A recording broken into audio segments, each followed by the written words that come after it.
మరో బ్రేకింగ్ చూస్తున్నాం. పూరీ రథయాత్ర తొక్కిసలాట ఘటనపై సర్కార్ సీరియస్ అయింది. పూరీ జిల్లా కలెక్టర్ ఎస్పీని ప్రభుత్వం బదిలీ చేసింది.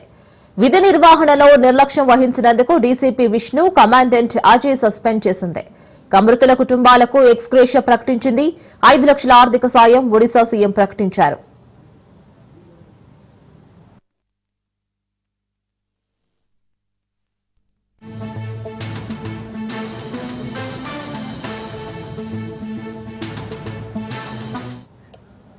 పూరీ రథయాత్ర తొక్కిసలాట ఘటనపై సర్కార్ సీరియస్ అయింది.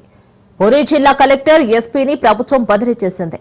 విధి నిర్వహణలో నిర్లక్ష్యం వహించినందుకు డీసీపీ విష్ణు, కమాండెంట్ అజయ్ ను సస్పెండ్ చేసింది. మృతుల కుటుంబాలకు ఎక్స్గ్రేషియా ప్రకటించింది. 5 లక్షల ఆర్థిక సాయం ఒడిశా సీఎం ప్రకటించారు.